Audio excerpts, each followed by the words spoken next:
Assalamualaikum, my name is Nabila Binti. So today I would like to present to you about mutualism. The definition of mutualism is when two organisms of different species work together and each benefiting from the relationship.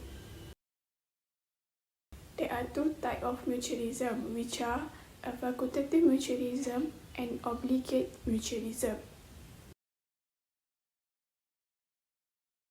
Obligate mutualism is one species cannot survive without the other species. Most of the symbiotic as well as non-symbiotic interactions occur through obligate mutualism. Best example for obligate mutualism is lichen.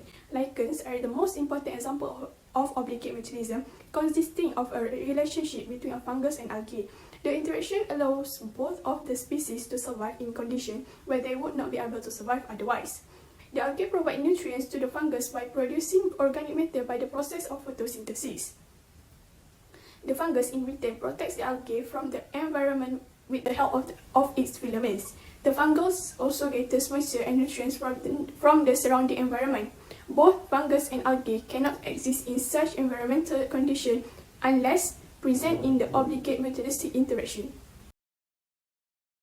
Facultative mutualism is a type of mutualism in each species gains benefit from the presence of the other, but each can still survive without the other. For example, honeybees and plants. Honeybees visit different plant species for the nectar from the flower, and these plants will be visited by a number of insects as pollinators for pollination. Bees fly from flower gathering nectar which they make into food, which benefiting the bees. When they land in the flower, the bees get some pollen on their hairy bodies, and when they land in the next flower, some of the pollen from the first one rubs off, which pollinating the plant. This benefits the plants. In this mutualistic relationship, the bees get to eat and the flowering plant gets to reproduce. Obligate symbiotic mutualism is when two organisms live in close physical association, both derive benefit, and at least one member of the pair cannot lead an independent life. Mycorrhiza is the interaction between fungi and roots of plants, where the plants provide carbon to fungi and the fungi provide proteins. Mycorrhizas also improve water uptake and resistance against pathogens.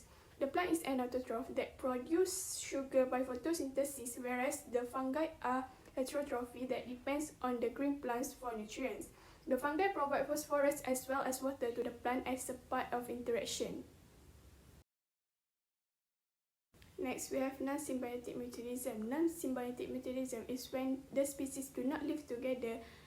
Both members benefit each other.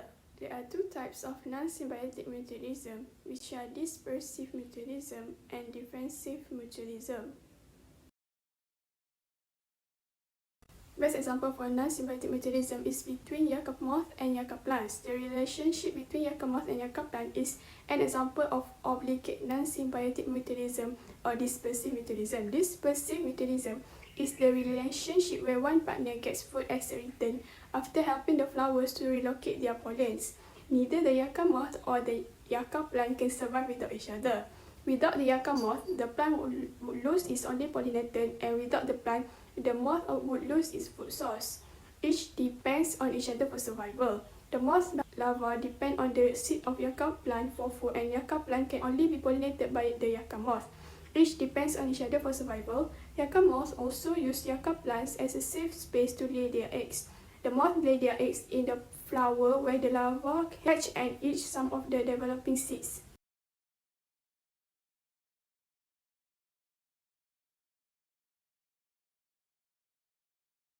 Last but not least, we have defensive mutualism. In defensive mutualism, one partner receives food and shelter, and in return, it helps the partner by defending against the herbivores or predators or parasites.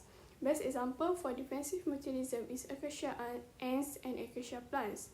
The ants hollow out the large thorns, also called as bullhorns, of the plant for nests, feed on sweet secretion from the four nectaries at the base of each petiole.